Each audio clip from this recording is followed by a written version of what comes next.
हमको आत्मिक युद्ध के लिए भी अपने आप को तैयार करने की ज़रूरत है, ठीक है ना।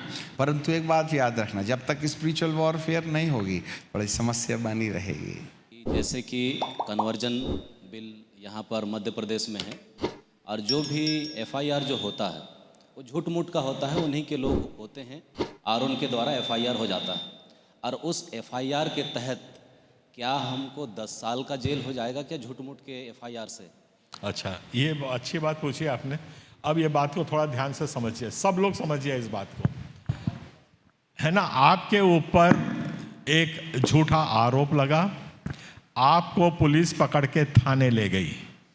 पॉइंट नंबर 1, थाने जाते ही साथ आपके पास अधिकार है कि आप अपने वकील को बुला सकते हैं, तो बुला लीजिए। और कोई नहीं आता है तो आपके पास सबसे पहला अधिकार ये है कि साहब ये आदमी झूठ बोल रहा है, मेरे ऊपर जबरदस्ती का आरोप लगा रहा है, इसकी काउंटर एफआईआर, मेरे वर्ड को ध्यान से सुन लीजिए, काउंटर एफआईआर मैं लिखवाना चाहता हूं। 4 लाइन आपको बोलनी है, ये झूठ बोल रहा है, झूठे आरोप लगा रहे हैं और मैं इसके अगेंस्ट काउंटर एफआईआर लिखवाना चाहता हूं। किसी पुलिस में दम नहीं है कि आपकी बात को मना कर दे। जिस थाने में बैठते हैं उसका नाम नोट कर लीजिए जिससे आपने बात किया, उसके आगे का जंग हम लड़ेंगे आपके लिए। आपको वहां पे सबसे पहला काम ये करना है कि देखिए, जहां पे जब घटना होती है तो जो सबसे पहले वहां क्रिया या प्रतिक्रिया हुई है, कोर्ट सिर्फ उसको मानता है। बाद में आप कुछ भी लिख के दें, मैं कुछ भी लिख दें, कि उसकी कोई मान्यता नहीं रहती है। तो जो ही आप थाने में गए, थाने में जाने के बाद आपको काउंटर एफआईआर लिखवानी है। काउंटर एफआईआर कैसे लिखवाते हैं उसके अगली ट्रेनिंग में हम आपको बता देंगे, और मेरे YouTube चैनल को भी देखेंगे तो उसमें एफआईआर कैसे लिखी जाती है वो भी उसमें है। 9 बार आपको क लिखना है, कब, कहाँ, कैसे, क्यों, किसने, वो सब आप 5 मिनट में वो एफआईआर लिख देंगे। तो आपको कहीं भागने की जरूरत नहीं है। एफआईआर लिखिए, उसकी पावती लीजिए, और वो अगर बोलता है कि मैं यहाँ पे काउंटर एफआईआर नहीं लिख रहा हूँ, तो कहना ठीक है साहब, आप मेरी काउंटर एफआईआर नहीं लिख रहे हैं, ये आपका मैंने नाम करके, और वो बोलता अरेस्ट करना, चलिए जेल। कोई जेल जाने से डरने की जरूरत नहीं है, कोई हवा नहीं है जेल। और कानून में ये प्रावधान है कि जब पुलिस ने आपको पकड़ा, आपको थाने लेके गए, उसके 24 घंटे के अंदर वो आपको कोर्ट में प्रेजेंट करेगी। और आप पे क्या आरोप है उसमें बिल्कुल कहना मैं अपने घर में था, मैं कहीं बाहर नहीं गया था, ये इसमें आए थे। आपको जमानत 12 घंटे के अंदर मिलेगी। फोरम भी आपके साथ है और बहुत आराम से ये काम होता है कि आपको वहाँ पे जमानत मिलती है। काउंटर एफआईआर लिखवाना आपको बिल्कुल अधिकार है आपका, वो आपको लिखवाना है और खुल के लिखवाना है कि इस आदमी ने इस का वो किया। उसके आगे की फिर कानूनी प्रक्रिया है, उस कानूनी प्रक्रिया में फिर बाद में अभी कभी और चर्चा कर लेंगे। अभी उसके बारे में बात करूंगा तो थोड़ा सा कंफ्यूज हो जाएंगे आप।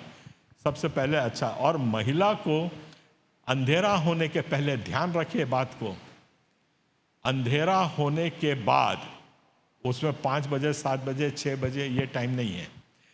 अंधेरा होने के बाद कोई भी पुलिस का अधिकारी, चाहे महिला पुलिस हो चाहे कोई हो, महिला को थाने में नहीं बुला सकती है, नाबालिग को थाने में नहीं बुला सकती है। लिख लीजिए इसको। और बुलाती है तो तुरंत पहले चैलेंज करिए कि सर कानूनन तौर पे आप मुझको अंधेरे में नहीं बुला सकते, इसलिए मैं अब नहीं आ रही हूँ। और जब आप ये बात बोलें थाने पे, फोन पे बोलें, प्रत्यक्ष बोलें, जो कुछ भी बोलें, तो 3 गवाह कम से कम अपने साथ रखिए जो बाद में ये बोल सके हाँ ये पुलिस वाला था और इसने मुझको बुलाया था और ये मेरे साथ महिला खड़ी थी, ये मेरा आदमी खड़ा था, भाई खड़ा था, मामा खड़ा था, इनके सामने हमने सुना, हम गवाही देते हैं। सर मेरा सवाल ये है कि अभी हमारे मध्य प्रदेश में मारपीट तो नहीं हो रही जैसा छत्तीसगढ़ में हो रही है, लेकिन हमारे यहाँ जब से कन्वर्जन लॉ लागू हुआ है तब से, जैसे हम यहाँ बैठे हैं अभी, कोई भी अन्य व्यक्ति जाके थाने में एफआईआर करवा दे रहा है और पुलिस बिना विवेचना के किसी पास्टर को उठा के डाल दे रही है। तो और लोअर कोर्ट से जमानत नहीं हो रही, हाई कोर्ट तक चले जा रहे हैं और बहुत दिक्कतें हो रही हैं। तो क्या हम लोग मिलके इस कानून के खिलाफ में कुछ एक्शन ले सकते हैं? हाँ, बिल्कुल ले सकते हैं और पूरा अपने के पास अधिकार है, पर आप अपना अधिकार को इस्तेमाल करना नहीं जानते हैं, इसलिए परेशानी में होते हैं। समझ गए इस बात को? उसके लिए हम लोग फिर आपको आश्वासन दे रहे हैं कि डिटेल में अपन बात करेंगे, पर जब आपके ऊपर आरोप लगता है कि नहीं, तो पहले तो मैंने उसको आपको काउंटर एफआईआर का बोल दिया। दूसरी बहुत महत्वपूर्ण आप लोगों को बता रहा हूँ, कोई भी व्यक्ति आपके घर के अंदर प्रवेश नहीं कर सकता है, ये आप बिल्कुल समझ लीजिए। और जो अगर प्रवेश करता है तो उसके पास 7 साल की सजा है, उसको कोर्ट भी जमानत नहीं दे सकती है। उसको नॉन कॉग्नाइजेबल ऑफेंस कहते हैं, जिसमें 7 साल से ऊपर की सजा होती है। ये एक बात हो गई। तो आपको सफिशिएंट सबूत वहां रखने हैं कि ये आदमी मेरे घर के अंदर आया। वीडियो आपको खींचने का बिल्कुल होना चाहिए, पर वो वीडियो को और उस फ़ोन को जिससे आपने वीडियो खींचा उसको बहुत संभाल के आपको रखना है, क्योंकि कोर्ट में वही फ़ोन जमा करना पड़ेगा, वही वीडियो देखना पड़ेगा। और आपको लगेंगे गवाह कि हाँ, मेरे सामने ये मेरे घर के अंदर आया। घर के आपके पास नक्शे होने चाहिए कि हाँ, ये मेरा घर है। और उसके बाद जब वो अंदर आया, उसको ट्रेसपास कहते हैं। ट्रेसपास के अगेंस्ट आपके पास ये कानून का रक्षण संरक्षण है। दूसरा संरक्षण ये है कि जो कोई भी आपके घर के अंदर आता है उसको आप बलपूर्वक रोक सकते हैं, मार पीट सकते हैं, हाथ पांव तोड़ सकते हैं। इसमें कोई कानून आपके अगेंस्ट काम नहीं कर सकता। एक बात और ध्यान दीजिए, जब भी आप हिंसा करते हैं, मतलब हिंसा करने की मजबूरी हो जाती है। मजबूरी ऐसी होती है कि आपकी छोटी लड़की है, मान लीजिए, खुदा कभी करे नहीं, ऐसा हो रहा है, और उसके साथ 4 लोग आकर के 8 साल की बच्ची है, 9 साल की बच्ची है, उसके साथ बलात्कार करने की कोशिश कर रहा है, तो आप हिंसा नहीं करोगे तो और क्या करोगे? मेरी बात समझ रहे हैं? तो मौके पे आपको किस किस में आप फोर्स का इस्तेमाल कर सकते हैं, वो कॉन्स्टिट्यूशन में बहुत अच्छे से समझाया हुआ है। तो आपको अपनी जान, माल, परिवार, उसको बचाने का पूरा अधिकार है। बाहर जाकर के आपको किसी को मारने पीटने का अधिकार नहीं है। आप उसके बाद आप, और सबसे पहला काम सब पार्टियों को बता रहा हूं, जब आपके ऊपर हमला होता है, हमारे छत्तीसगढ़ में 112 नंबर है पुलिस का, यहां क्या है नहीं मालूम, 112 ही है, क्या है 100 नंबर। पहला काम करिए, आपकी 100 नंबर पे फोन करिए। आप लोग बोलोगे मुझको पुलिस नहीं आती, ये नहीं होता, वो कोई बहाना नहीं है। आप अपना काम पहले करिए। वो जो कॉल आपकी जाती है उसकी रिकॉर्डिंग होती है। पुलिस हेडक्वार्टर में एक एक कॉल की रिकॉर्डिंग होती है। उसमें स्पष्ट आपको बताना, मेरा नाम फलाना फलाना ये है, मैं यहाँ पे रहता हूं, वो आपको बताना, ताकि पुलिस आप तक पहुंच सके। आपको समय नोट करना है और कौन फोन रिसीव कर रहा है उसका परिचय आपको पूछना है। समय आपको नोटबुक में लिखिए, इतने समय 100 नंबर पे मैंने फ़ोन किया। उसके बाद आपको घटना के बारे में बताना है, क्या घटना हुई। लंबी चौड़ी कहानी नहीं बतानी है, 2 लाइन 3 लाइन में, मेरे घर के अंदर घुसे, मुझको मारा पीटा, मैं प्रार्थना कर रहा था तो मेरे प्रार्थना को इनने रोका, मेरी बाइबल को रौंदा, या जो कुछ भी किया हो। ये बात आप समझ लीजिए। हम लोग एक उसमें फंस जाते हैं, भंवर में, वो लंबा लंबा कहानी बताने लगते हैं, पुलिस उसको बंद कर देती है और वो कहता है कुछ होगा, नहीं आती है। तो इन बातों का ध्यान में रखिए। सर, मेरा एक क्वेश्चन है कि हम लोगों पर भी धर्मांतरण का आरोप लगाया गया और 4 दिन हम जेल में रहे, और जमानत होने के बाद फिर से हमको 3 महीने के बाद फिर पुलिस उठा के ले गई और 2 दिन रहे, फिर 2 दिन से भी जमानत मिली, और 4 साल हो गए हम लोग केस लड़ रहे हैं और नोटिस पर नोटिस जा रही है, लेकिन वो पक्ष पेश नहीं हो रहे हैं। तो क्या उनके नाम से FIR कर सकते हैं क्या? FIR आपको तुरंत घटने के बाद करना था, आज नहीं कर सकते। एक बात, जब आपको इस तरीके से कानून में परेशान कर किया जा रहा है, तो इसका मतलब बिल्कुल साफ है कि आपके वकील को कानूनी ज्ञान नहीं है। एकदम स्पष्ट बोलता हूं, बुरा लगे भला लगे उससे मतलब नहीं मुझको। क्योंकि जब कोर्ट जबरदस्ती किसी को ऐसे परेशान करती है तो आपके पास धारा 482 में उस केस को खारिज करने का अधिकार हाई कोर्ट में है। आप तुरंत 482 की एप्लीकेशन मूव करिए और उसमें 4 साल का भी वो अच्छे वकील चाहिए, हम लोग दे सकते हैं। और हाई कोर्ट में जाना हो तो हाई कोर्ट के लिए भी हम बहुत अच्छे वकील आपको यहाँ उपलब्ध करा सकते हैं। बहुत कम, सिर्फ आने जाने का पैसा लेते हैं और वो आपको तुरंत रिलीफ दिलाएंगे, ये मैं आपको दे सकता हूँ। आपके पास खुद ज्ञान नहीं था और फिर एक ही ऑफेंस के लिए 2 FIR नहीं हो सकते, इसको भी ध्यान रखना आप कि आपके चर्च में हमला हुआ तो इसने एक FIR लिखा दिया, उसने एक FIR लिखा, इसका अधिकार नहीं है। एक घटना का एक ही FIR होगा। तो आप बोल रहे हैं कि फिर वो दूसरा FIR लिखा दिया, तो ये आपके थोड़े से ज्ञान की कमी है। और 4 साल के बाद अगर वही आदमी लिखवा रहा है तो आप पहला काम तो करिए कि उसको वो तो करिए। होने के बाद फिर से हमको अरेस्ट किया गया। हाँ, कर सकता है। मतलब उसी के, मतलब देखिए, उसी FIR में आपको पहले जमानत हो गई जी। अच्छा, उसी FIR में आपको फिर अरेस्ट किया जी जी, 3 महीने के बाद। तो आप लोग बैठे सो रहे हो क्या यार? मतलब इतना बेसिक नहीं है क्या? आपका वकील क्या कर रहा है फिर उसमें? हर महीने पेशी पेशी पेशी। नहीं, वो पेशी छोड़िए। सबसे पहली बात तो है, एक FIR में 2 बार गिरफ्तारी नहीं हो सकती है। ये तो एकदम फंडामेंटल लॉ है। आपके अगेंस्ट, मेरे अगेंस्ट कोई आरोप लग गया है तो उसे मेरे अगेंस्ट एक ही FIR होगा। एक बार में अरेस्ट हो गया, जब तक मेरा वो जमानत कैंसिल ना हो जाए, खारिज ना हो जाए, पुलिस कर नहीं सकते। उसका नाम लिखे दीजिए और हमको बताइए ना क्या करना है। कंप्लेंट लिखिए, SP को जाएगी, वो DGP को जाएगी, DGP के बाद वो 5 दिन 10 दिन के बाद आप सीधा हाई कोर्ट में रिट लगाएंगे कि ये मेरे को दूसरी बार इस आदमी ने अरेस्ट किया है और पुलिस एक्ट ये कहती है करके। तो ये सारे फंडामेंटली मैं देख रहा हूँ आपके पास कानून जानने की बहुत सख्त कमी है। आप थोड़ा कॉन्स्टिट्यूशन की हम लोग पतली किताब दे देंगे, आप लोग भी थोड़ा खरीदिए और बाइबल के साथ साथ कभी थोड़ा सा उसको भी पढ़िए। CRPC की जगह अभी BNSS आ गया है, न्याय संहिता आ गई है, उसको खरीद लीजिए किताब। कौन से अपराध में कितनी सजा है, उसके लिए क्या करना है और क्या आपके अधिकार हैं। और यहाँ पे लीगल सेमिनार रखना होगा तो हम लोग लीगल सेमिनार भी आप लोगों का करेंगे। वकीलों को बुलाना होगा तो हम वकीलों को भी बुलाएंगे, आप उनसे सब चीज़ें समझ सकते हैं। ये एक सतत प्रयास है, एक दिन में सारा इलाज नहीं हो जाएगा। वो लाइट फाउंडेशन वाले तरफ से वकील आया था सर, वही वकील 4 साल हो गया हमारा केस को। मैं किसी की बुराई नहीं कर सकता हूँ इस मंच से और मैं करना भी नहीं चाहता हूँ, पर आप जब दुकान जाते हैं तो कुछ खरीदते हैं ना सामान। आप नहीं सुनिए मेरी बात, बहुत इंपॉर्टेंट बात बोल रहा हूं। जब आप जाके बाजार में किराना का सामान खरीदते हैं तो चावल के बारे में ज्ञान रखते हैं ना, कौन सा चावल अच्छा है कौन सा बुरा है, उसी को खरीदते हैं जो अच्छा है ना। तो ये भी पूरी एक दुकानदारी है, सबका काम है। आप खुद नॉलेज रखिए और जानिए कौन सा चावल अच्छा है कौन सा खराब है। आपको कोई रगजा पकड़ा रहा है, कोई भूसा पकड़ा रहा है और धान का चावल बोल के ले रहा है, आप खरीदे जा रहे हो, ये परेशानी है आपकी। तो जब तक आप अपना कानून का ज्ञान खुद अर्जित नहीं करेंगे, आप नहीं बता पाएंगे कि वो ऐसा हो रहा है। अब लाइट फाउंडेशन क्या कर रहा, कौन वकील लगा, वो सब के बारे में मैं नहीं बोलूँगा कुछ, पर आपको रिलीफ चाहिए तो आपको अच्छा यहाँ पे हम मध्य प्रदेश का सेल बना करके दे सकते हैं जो मध्य प्रदेश के काम को देखे। छत्तीसगढ़ का हमारे पास है। सर, जैसे कि अभी आप बोल रहे थे काउंटर FIR के बारे में, कई बार क्या होता है 4-5 लोग 10 लोग बैठ के प्रार्थना करते हैं, फिर पानी पी रहा हूँ।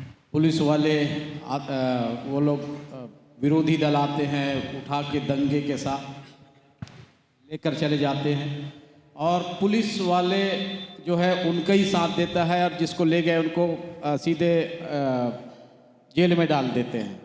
तो काउंटर FIR नहीं लिखते, अगर वो लिखते भी हैं तो वो लोग अपना दल बना के 15-20 लोग वहीं पड़े रहते हैं।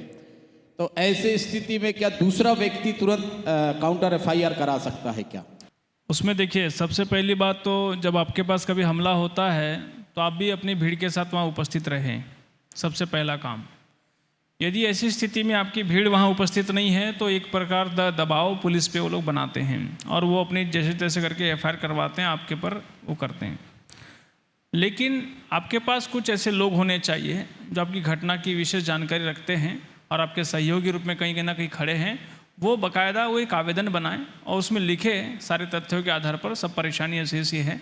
आप उस भीड़ तंत्र के बीच में घुसकर भले ही उनके साथ में वो आमना सामना का काम नहीं कर सकते, लेकिन आप पुलिस के पास जा कर के आप उस पर रसीद करा सकते हैं। आप उसको रसीद करा करके आप वहाँ पर, जैसे कि समझो काउंटर एफआईआर की तुरंत नहीं लिखी जा रही है, तो आप उसको एसपी को दे सकते हैं, आपके स्थानीय वहाँ पर जो आईजी को दे सकते हैं। आप जितने भी प्रशासनिक जितने भी कार्यालय हैं उन सब जगह जा जाकर आप उस रसीद के ऊपर में रिसीविंग ले लीजिए। उसके बाद भी यदि एफआईआर रजिस्टर्ड नहीं होती हैं तो आप कोर्ट के माध्यम से जो है 156 के माध्यम से आप जो हैं फिर से एफआईआर करा सकते हैं, उसको कोर्ट से रजिस्टर्ड करा सकते हैं। आपके पास अपनी काउंटर एफआईआर कराने के वो 4 से 5 विकल्प हैं और वो कहीं ना कहीं आपकी एफआईआर रजिस्टर्ड होगी। तो सर समय जैसे घटना के कितने समय बाद काउंटर एफआईआर करा सकते? आप यदि घटना के तत्काल 12 से 24 घंटे के भीतर यदि करते हैं तो फर्स्ट प्रायोरिटी पे वो एफआईआर को मान्यता मिलती है। यदि आपने समय का विलंब करते हैं, क्योंकि आपके रसीद के, देखो हो सकता है आपने तत्काल में आज के आज घटना हुई और आज के आज आपने आवेदन दे दिया और आवेदन में वहाँ पे तारीख लिख गई उसने कि इस तारीख को ये आवेदन हमारे पास पहुँचा है, वो उसके लिए पंजीबद्ध हो जाता है प्रशासन कि इन्होंने इस तारीख को हमारे पास दिया है। उस पर कोर्ट जो है बहुत सख्ती से पेश आएगा। लेकिन उसी घटना को आप समझो 4 दिन 5 दिन महीना या 10 दिन बाद आप लगाते हैं तो कोर्ट जो है उसको दूसरे तरीके से सोचती है। इसको किसी ने प्रिपेयर करके सोच समझ करके कुछ बुद्धि का उपयोग करके वो लोग यहाँ पर आए हुए हैं, तो ऐसा ना हो इसलिए हम कोशिश करें इवन 12 से 24 घंटे के अंदर में उस आवेदन को हम वहाँ पर जमा कर दें। नाम सुशील कुमार तांबे है। मैं ये पूछना चाहता हूँ कि बीते समय हमारे बालाघाट लालबर्रा में हमारे पासवान महोदयों को अंदर किया गया, लेकिन हम पास्टर लोग गए लेकिन पुलिस में हम जा नहीं सके थाने में। तो क्या थाने में जाने के लिए क्या करना पड़ेगा हमको? मतलब यहाँ पे संस्थागत हम सब बना लेते हैं, यूनिटी सब बना लेते हैं, लेकिन जो पासवान अंदर होता है तो पुलिस में मिलने नहीं जाते हम लोग। क्यों नहीं तो जाते हैं? जाना चाहिए लेकिन जाते नहीं। पिछले बार लालबर्रा में नहीं गए, डर के मारे नहीं गए। तो वहाँ का टीआई रास्ता देख रहा था कि कोई भी आते संस्था के तो केस नहीं बनता। जैसे हम लोग जाते हैं तो क्या हमको अंदर कर देंगे क्या? वो हम लोग जो मिलने जाते हैं तो उसका क्या प्रोसीजर है वो बताइए थोड़ा। भैया आपको कैसे अंदर कर देंगे वो लोग? कोई भी आपको बेवजह बिना किसी परेशानी के आपको अंदर नहीं कर सकता। उसके लिए क्या करना चाहिए? क्या उनको आवेदन देना चाहिए कि उनसे बातचीत करना चाहिए जाके? भाई सबसे पहली बात देखिए, आपके जो भी घटना स्थल पे जो भी परेशानी हुई है, किस कारणवश वहाँ से आपको लेके गए हैं, सब कुछ किए गए हैं, तो आपका जो सामाजिक संगठन जो होता है, सामाजिक संगठन को इतना अधिकार है कि अपने समाज के व्यक्ति से मिलने के लिए वो मौका वारदात पर तत्काल पुलिस कार्रवाई पर वो जा सकते हैं और वो मिल सकते हैं, बातचीत कर सकते हैं। और बाकायदा आप जो है आपके पास इंक्वायरी लेने का भी अधिकार है। आप प्रशासन से इंक्वायरी ले सकते हैं कि आपने किस तहत इस व्यक्ति को अपने अंदर किया है, कृपया हमें हमें इंक्वायरी चाहिए। सर मेरा एक प्रश्न है। देखिए, एफआईआर कराने की कई सारी बातें हो रही हैं कि एफआईआर नहीं लिखा जा रहा है, संस्था नहीं जा रहा, संगठन नहीं जा रहा है। पहली बात तो ये है कि आप अकेले जाएंगे तो एफआईआर इतनी आसानी से एफआईआर कराना इतना आसान नहीं है, खासकर मसीहियों के लिए, ठीक है, आपके मुद्दे को उठाने के लिए। तो आपको तो एक संगठित होकर के ही जाना पड़ेगा। 4-5 लोग जाने से अच्छा है या एक संस्था के छत्र छाया में जाने से अच्छा है, ठीक है। इस बात को यही समझ लीजिए, जो विषय, जो संदेश का जो विषय मैंने शुरू किया था वही था, भीड़ तंत्र ने उछाला और निर्दोषों को फिर बलि कर दिए, ठीक है। तो भीड़ तंत्र का रूप एक आपको तैयार करना पड़ेगा और वो भीड़ ऐसा लावारिस जैसा ना हो, एक बैनर, एक नाम, एक संगठन, और उसमें थोड़ा सा विद्वान लोग रहे, बुद्धिजीवी लोग रहे, बात करने वाले लोग, डेडिकेटेड लोग रहे, है ना। क्योंकि कई प्रकार की, जैसे पास्टर साहब ने पूछा कि मैं आदिवासी होकर के मैं प्रचार कर सकता हूँ क्या, तो इस प्रकार की बातें वहाँ पर रूढ़ से, अरे यार आप तो आदिवासी हो, फिर ये क्या कर रहे हो, वो क्या कर रहे हो। कई तो धर्म अलग है, जाति अलग है, आपको जो आरक्षण किसके आधार पर मिल रहा है, वो सारा बहस करने वाला थोड़ा सा विद्वान लोगों को लेकर के और संगठित तरीके से, योजनाबद्ध तरीके से जाने से, तर्क वितर्क करने से आपकी बातें रखी जाएंगी, एक लाइन में ख़त्म है। सर मैं बोलना चाहता था कि जैसे गांव खेड़े में विरोध होता है तो गांव में ऐसा होगा कि पुलिस तो पास्टर को लेके चले जाएंगी, चर्च भी छोड़ के भाग जाएगा, फिर घर के लोग जाएंगे तो किसके पास जाएंगे? उनको इतना मालूम नहीं रहता कि मेरे की पास्टर से मिलना है या वकील से मिल रहा है। तो इस बारे में सर सलाह दे सकते हो? उसका जवाब वही है, संगठन में होकर के काम करना पड़ेगा, है ना। और अगर विश्वासी भाग जाती तो क्यों भाग जाती है? विश्वासी तो आपके हैं ना, शिक्षा आप दे रहे हैं, उनको डर से परिपक्व चले जाएंगे ना सर, वो तो चले जाते हैं, ऐसे बहुत से पूरे लोग नहीं आते। जी जी जी। वो तो बहुत से ऐसे कम लोग होते कि जो पास्टर के साथ में खड़े रहते हैं। हाँ हाँ। बाकी तो वो सारी चर्च भाग जाएंगे, घर के लोग तो उनको समझ ही नहीं आता कि किसको कॉल करें, उनसे पास्टर से मिले। पास्टर तो अंदर हो गया, जेल में चले गया। क्या है इसमें, क्या सलाह दे सकते हैं, क्या करना चाहिए सर? ये जो आप समस्या बता रहे हैं ना, इसका बहुत आसान समाधान है।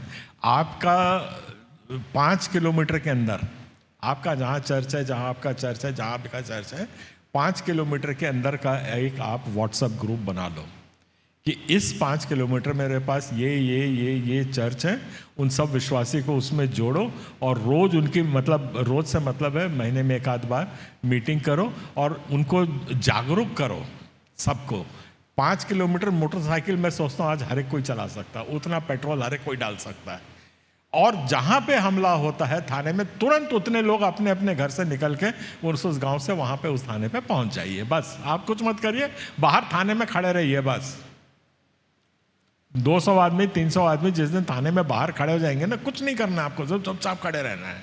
उतने में पैंट गीली हो जाती है पुलिस की कि ये अब क्या मोड़ ले लेगा, क्या नहीं लेगा, लॉ एंड ऑर्डर बिगड़ जाएगा। वो बहुत घबराते हैं उन चीज़ों से। तो पहला, मैं वही जो अपने भाषण में पहले बोला था, फर्स्ट लाइन ऑफ डिफेंस आपके विश्वासी हैं, उनको जागरूक करिए, उनके छोटे ग्रुप बनाइए। उसके बाद जो बड़ा ग्रुप आपका जिलेवार का होगा उसको भी बनाइए, क्योंकि आप एसपी से भी बात नहीं कर पाएंगे। एसपी आपके फ़ोन को फेंक देगा या उठाएगा ही नहीं, पर जिला में जो बैठा हुआ है वो जिला वाला एसपी को 2 मिनट में चमका देगा। और आपका जो प्रदेश में ऊपर बैठा है वो डीजीपी से, बाकी जगह से, सब कहीं से वो बात कर सकता है। तो आपको ये संगठन इस तरीके से नेटवर्किंग चाहिए। नेटवर्किंग में आपका पहला इकाई जो है वो 5 किलोमीटर 3 किलोमीटर के दायरे में कितने और हमारे विश्वासी घर हैं, कितने हमारे पादरी हैं, उनका व्हाट्सएप ग्रुप बना लीजिए और उनको मैसेज कर दीजिए। और उसमें वचन वगैरह ये वो सब मत डालिए, good morning, good evening, good night और ये सब करोगे तो वो गुड नाइट ही देखता रहेगा और वहाँ पादरी जेल के अंदर ही रहेगा। सिर्फ स्पेसिफिक उसके लिए रखिए कि जब हमला होता है तब के लिए एक ग्रुप है, जानकारी देने के लिए ग्रुप है। कौन सा वकील है उसका नंबर उस ग्रुप में डालिए, जो अपना विश्वासी वकील हो, अच्छे वकील हो जो तुरंत पहुंच सके। पुलिस का नंबर हो, कई बार हमारे कई रिश्तेदार होते हैं जो पुलिस में महकमे में रहते हैं, कई रिश्तेदार होते हैं जो पुलिस में रीडर हैं, कोर्ट में रीडर हैं, उन सब का नंबर रखिए, उनसे बातचीत करें, उनको तुरंत बोले भैया ऐसा ऐसा हो गया है। तो इसमें बहुत सफलता मिलती है हमको।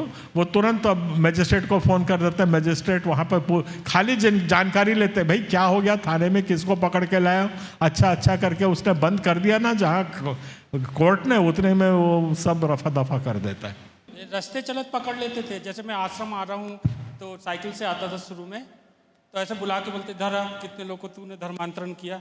मैं ये क्या शब्द बोल रहे आप, और मेरे को एक बार पकड़ लिए और जेल में डाल दिए। जेल तो थाने तो जाते ही रहता हूँ मैं, कभी पकड़ के, अब वो परेशान हुए कब डाले। मैं बहुत अच्छी बातें लगी सर आप आए, जो छत्तीसगढ़ का सुन के मेरे आंखों में आंसू आते थे।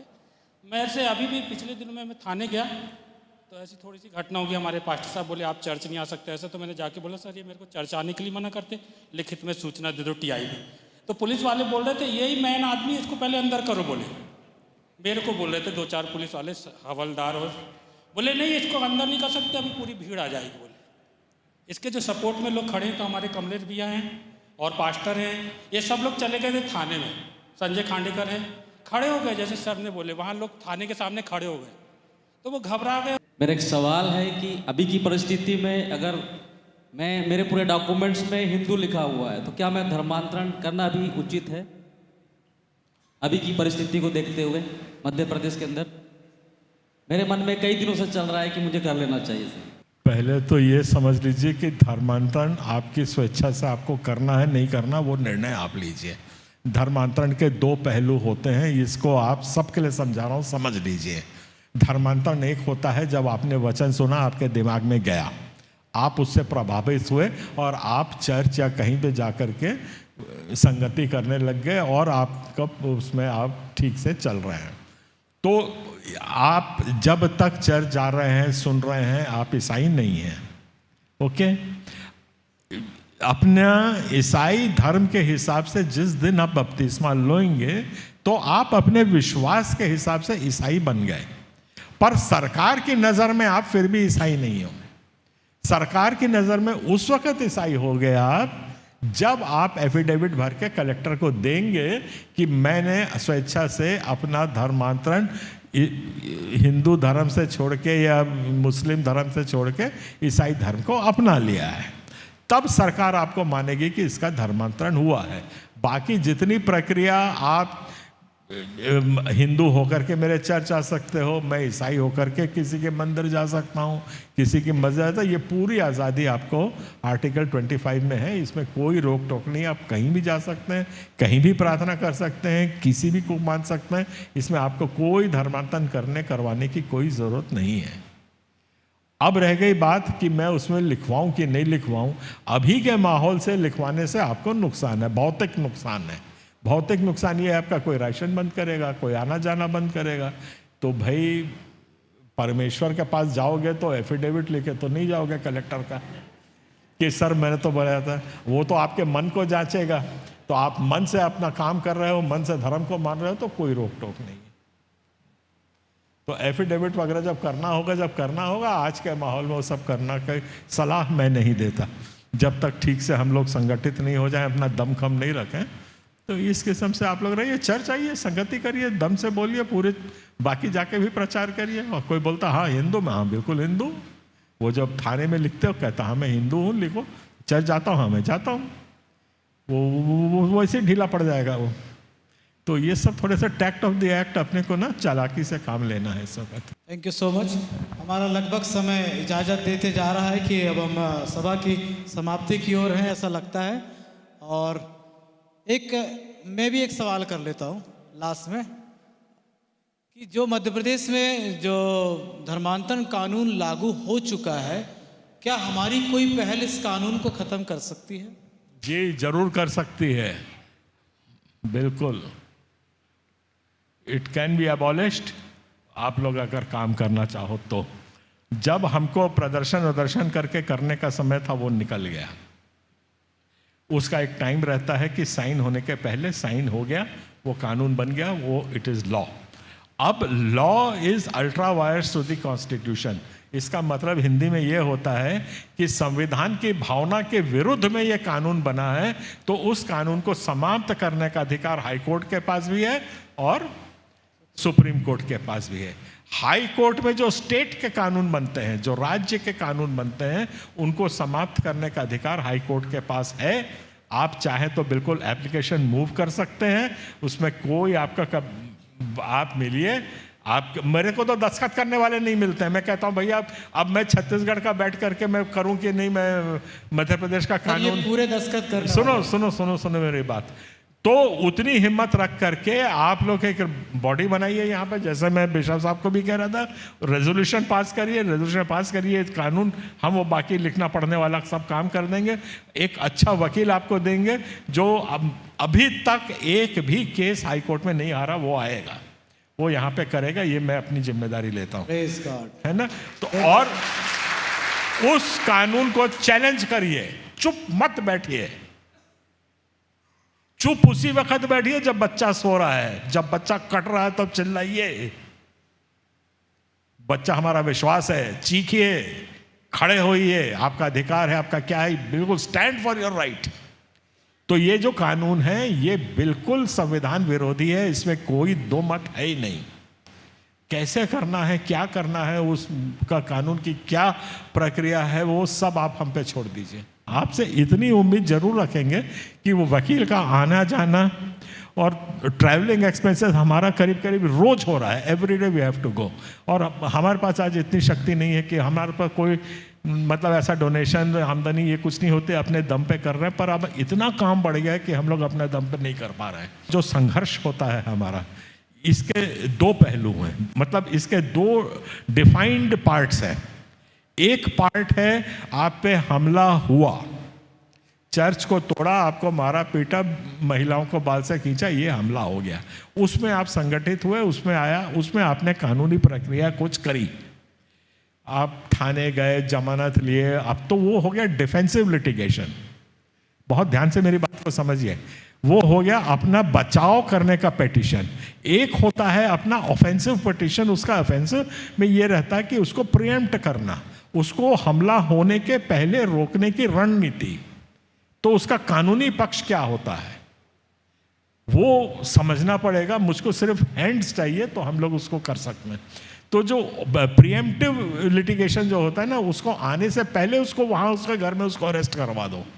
एक दूसरा, जब आपके ऊपर केस हो गया, ये हो गया, तब आप उसमें जो गवाही में जाएंगे तब उसमें कैसे दूसरों को लपेटना है, कैसे दूसरों को आरोपी करना है, कौन सा, जैसे अभी आप धर्मांतरण कानून का बोल रहे हैं, यहाँ लगा है ना, आप पे धर्मांतरण कानून लगा, आप कोर्ट में गए, कोर्ट में तुरंत एक एप्लीकेशन लगाई, ये कानून अवैध है, मैं इसको कॉन्स्टिट्यूशनल बेंच में इसको जाने की इजाज़त दी जाए, उसी लोअर कोर्ट में लगाइए, वो दस्तखत नहीं कर पाएगा जज, वो चला जाएगा कॉन्स्टिट्यूशन बेंच में, आप अच्छा वकील खड़े और वहाँ पे कॉन्स्टिट्यूशन बेंच में एप्लीकेशन लगाइए और बोलिए कि ये हमारे संविधान के विरोध में। कैसे नहीं होगा? अरे रसरी आवत जाते हैं सिल पर पड़त निशान, आप चलो तो सही, बार बार चलाओ तो सही। गॉड, जोरदार ताली बजाएंगे। अच्छे, जैसा कि आपने सबने देखा कि और जो बात मुद्दे की है कि जो मध्य प्रदेश में हो चुका है, लेकिन उसको ख़त्म किया जा सकता है, सर बता रहे हैं, लेकिन उसके लिए हमको संगठित होकर, एक साथ एकजुट होकर, और दूसरी बात उन्होंने बताई कि इन सब चीज़ों के लिए एक खर्च भी आता है, हम सबको मिलकर इस खर्च को वहन करना पड़ेगा। छत्तीसगढ़ से या उनके वकीलों का आना जाना खर्चा, ये सब हमको करना पड़ेगा। तो इसकी शुरुआत हम बालाघाट से ही करेंगे। मध्य प्रदेश में कोई जागृत हो या ना हो,